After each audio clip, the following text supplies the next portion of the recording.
중국이 지금의 경제 기반을 만들어줬던 국제사회와 더불어 성장해왔던 그 기조를 무너뜨리면서 중국 경제를 서구 사회하고 분리시키는 사실상의 디커플링을 시도하고 있다. 이런 분석이 나와서 전문가들을 경악하게 만들고 있습니다.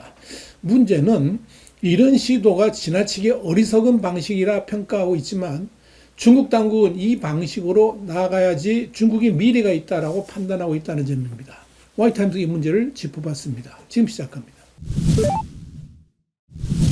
뉴욕타임즈는 현지 시간으로 3일 트럼프 대통령은 관세를 통해 미국의 중국 수출 의존도를 낮추고 중국의 공장 과잉 생산으로 인한 미국 경제 침체를 막으려고 노력을 해왔지만 그의 노력은 난관에 부딪혔다면서 그 이유는 중국이 이미 미국으로부터 경제를 이탈시키는 방향으로 나아가고 있었기 때문이다. 이렇게 보도해서 눈길을 끌었습니다.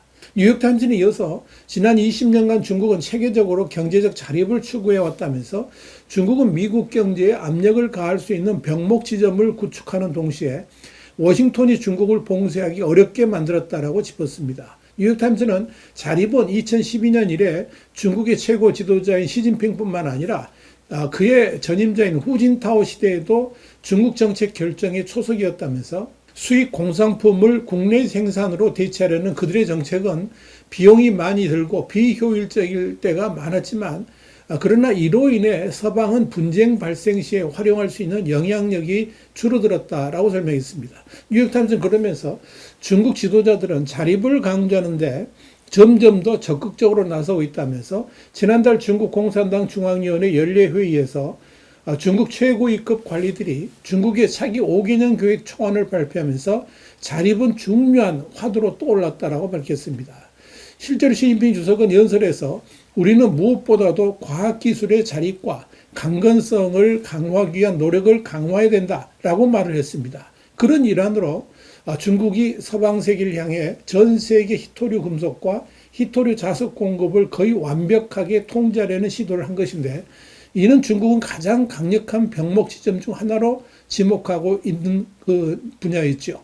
뉴욕타임스는 중국은 제조업 자립 정책을 추진하고 있긴 하지만 다른 난관에도 직면했다면서 중국은 항생제와 기타 의약품 제조에 필요한 원료를 세계 최대 규모로 생산하는 국가이며 또한 다양한 전자장비, 저가형 컴퓨터 칩 등 다양한 제품의 주요 생산국이기도 하다. 이렇게 짚었습니다. 뉴욕타임스는 비록 중국의 자립화 정책으로 미국이 반격해야 할 선택지가 줄어들긴 했지만 그럼에도 불구하고 중국은 항공기 부품처럼 미국 수출 품목 중에서 절대적으로 미국에 의지해야만 하는 결정적 수품들이 존재한다. 이렇게 밝혔습니다.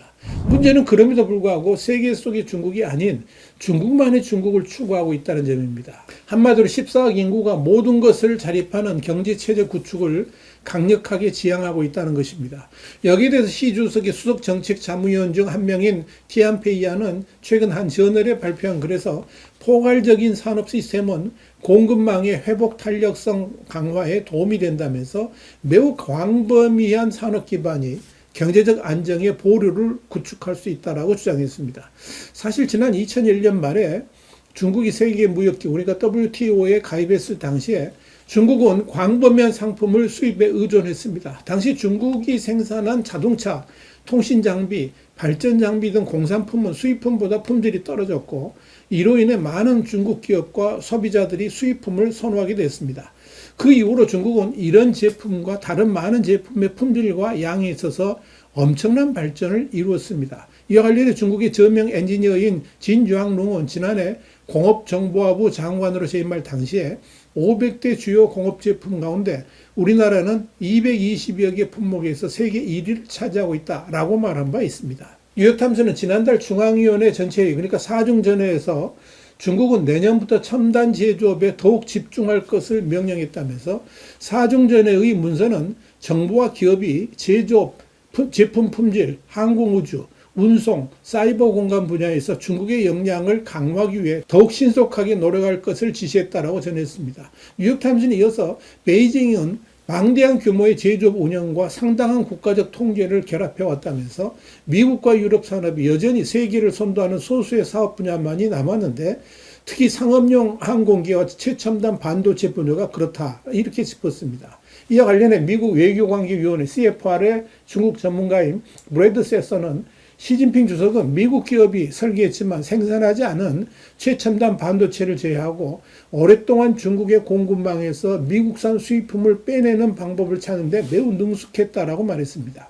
뉴욕타임스는 여기에 대해서 중국은 10년 넘게 막대한 공공투자를 해왔음에도 불구하고 인공지능, 그리고 AI와 최신 군사기술에 필요한 초고속 반도체 생산 분야는 아직도 뒤처져 있다면서, 하지만 중국 기업들은 엔비디아 마이크로칩을 구매하고 밀수하는 데는 능숙하다는 것이 입증됐다, 이렇게 짚었습니다. 뉴욕타임스는 중국의 수입품을 국산품으로 대체하려는 정책에는 중국이 WTO에 가입한 직후 도입한 토착 혁신 캠페인, 2015년부터 시작한 중국 제조 2025, 그리고 지난 2년 동안의 고품질 생산력이라는 노력이 포함된다면서 국가가 통제하는 은행 시스템은 전기 자동차와 태양광 패널 제조업체에 낮은 이자율로 많은 돈을 빌려주었고 중국은 이런 제품의 최대 수출국이 되었다라고 설명했습니다.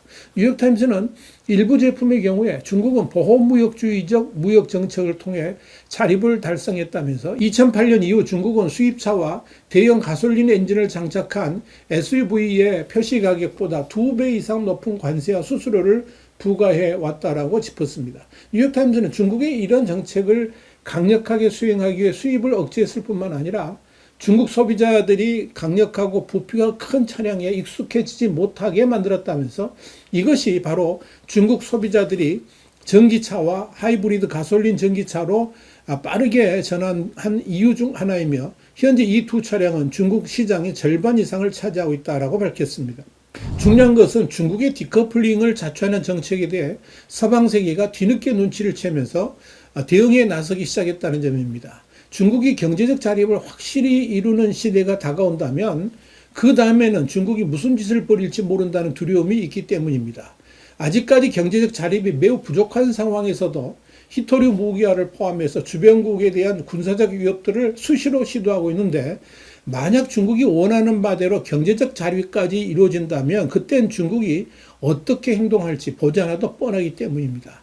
여기에 대해서 뉴욕타임스는 트럼프 대통령의 첫 임기 초부터 미국 관리들은 중국이 개발 중인 병목 지역을 이용할 수 있다는 우려를 일축하는 경향이 있었다면서 그들은 그렇게 할 경우 외국인 투자 대상지로서 중국의 신뢰도가 손상될 것이며 다국적 기업들이 구매 대상지를 다른 곳으로 옮기게 될 것이라고 판단했기 때문이다, 이렇게 짚었습니다. 뉴욕타임스는 이어서 그러나 어리석게도 중국 지도자들은 벌써부터 자립이 다 된 듯 생각하면서 상식적으로 이해할 수 없는 위협을 시도했으며 동시에 완전한 자립을 추구하려는 의지를 보이고 있다면서 특히 사중전의 폐해 성명에서는 우리는 우리의 장점을 통합하고 확대하여 병목 현상과 제약을 돌파하고 우리의 단점과 약점을 강화해야 한다고 밝혔는데 이것이 바로 중국의 본심이다, 이렇게 설명했습니다. 그러나 중국이 정말 착각한 것이 있습니다. 중국이 아무리 노력한다 해도 중국이 결코 자립할 수 없는 부분들이 있다는 점입니다. 이미 미국이 지배하고 있는 첨단 기술은 중국이 결코 따라잡을 수가 없습니다. 특히 이 중국의 기술 자립을 통한 디커플링 의도를 알고 있는 미국이 중국의 생각대로 첨단 기술을 중국에 넘기지 않을 것이기 때문이죠. 사실 중국은 자신들의 속마음을 너무 일찍 드러냈습니다. 이는 어쩌면 중국인들의 본성 가운데 자리 잡고 있는 허장성세 때문인 것으로 보입니다. 물론 시진핑 주석이 존재적 위기에 놓여 있는 상황이라 그런 국뽕식 제2의 중국몽이 필요해서 그랬을지는 모르겠지만 중국이 미국과 동등한 위치에 선다는 것은 절대적으로 불가능합니다. 식량도 석유도 자급자족이 안 되는 나라, 첨단 기술에 대한 원천 기술도 없는 나라가 서방 세계와 디커플링을 한다는 것 자체가 얼마나 어리석은 선택인지 더 이상 말할 필요가 없을 겁니다. 그것도 그 속내를 저렇게 당당하게 드러내는 저 하수적 정치를 어떻게 받아들여야 될까요? 이것이 시진핑과 중국 공산당의 한계입니다. 화이트타임 중국 관찰이었습니다. 감사합니다.